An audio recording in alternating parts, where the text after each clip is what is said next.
déployé pour moi.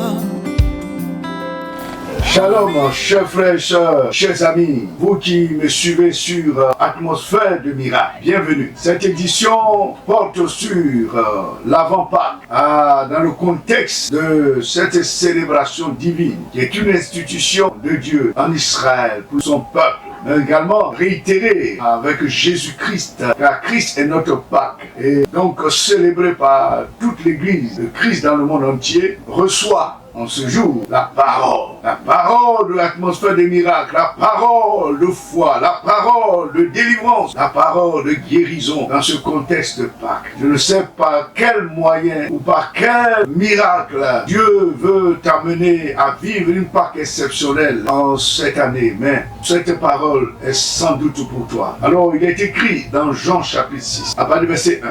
Jusqu'au verset 6. Après cela, Jésus s'en alla de l'autre côté de la mer de Galilée, de Tibériade. Une grande foule le suivait, parce qu'elle voyait les miracles qu'il opérait sur les malades. Jésus monta sur la montagne, et là, il s'assit avec ses disciples.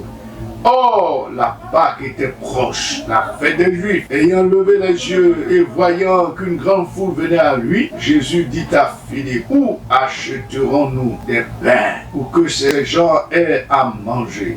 Verset 6. Il disait cela pour l'éprouver, car il savait ce qu'il allait faire. Oh, que Dieu bénisse sa parole. Bien-aimé, dans cette atmosphère de miracle, en ce jour, le Seigneur sait ce qu'il va faire pour toi. Quand il nous fait passer par l'épreuve, quand il nous éprouve, nous teste, il a déjà la solution. Il sait ce qu'il va faire. C'est ce que nous dit ici le texte au verset 6. Il disait cela pour l'éprouver. Qu'est-ce qu'il disait? Il a posé un problème à ses disciples. Et en s'adressant particulièrement dans ce texte à Philippe, en disant, où achèterons-nous des pains pour que ces gens aient à manger. Dans le contexte, il y avait environ 5000 hommes, sans les femmes et les enfants. Mais tout le décompte fait, les hommes estiment à près de 15 000 personnes réunies en cet endroit, qui avaient écouté Jésus, qui avaient suivi Jésus tout le temps, qui avaient soif de Jésus. Cependant, un besoin existentiel était là à leur niveau. Et Jésus avait perçu ce besoin. L'essentiel n'est pas de suivre Jésus. L'essentiel n'est pas de voir ses miracles. L'essentiel n'est pas même d'être témoin de ses miracles. Jésus connaît ton besoin. Jésus connaît, il est sensible à ton besoin. Tellement tu évolues dans le cadre de l'église. Tu évolues dans une communauté quelconque.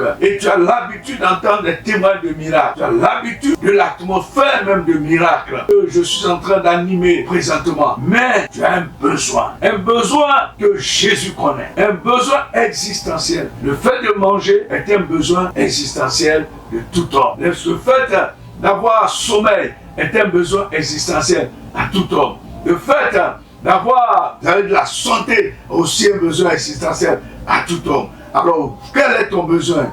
Toi qui m'écoutes, quel que soit le besoin existentiel fondamental de ta vie, le besoin d'être aimé, le besoin même d'aimer, qui est existentiel à ton existence, je voudrais te dire et t'annoncer la bonne nouvelle, l'atmosphère de miracle. Jésus connaît ton besoin. Jésus est sensible à tes besoins. La Bible nous dit, Jésus était avec cette foule et il avait fait tant de miracles. Cependant, il avait vu le besoin primaire, le besoin existentiel de ce peuple-là réuni autour de lui. Il en était sensible. Oh, laisse-moi te dire que le Dieu que je suis en train de t'annoncer n'est pas insensible à ta situation, n'est pas insensible à ton besoin. Et c'est pourquoi, non seulement Jésus est la solution à ton problème, mais il a la solution à ton problème spécifique et existentiel. Que le nom de Jésus soit béni. De ce qu'en ce jour, en écoutant cette parole, ne perds pas espoir, ne désespère pas. Ton Dieu est la solution à ton problème. Il a la solution pendant qu'il éprouve. C'est ce qu'il dit le verset 6. Or, il savait ce qu'il allait faire. La connaissance de Jésus au-delà de toutes les limites. Il est omniscient. Il connaît toutes choses sur la plus profonde dans ton cœur. Jésus la connaît. C'est pourquoi il vient comme la solution à cette aspiration. Non seulement il connaît la solution à ton problème, il a la solution à ton problème, mais il est la solution à ton problème.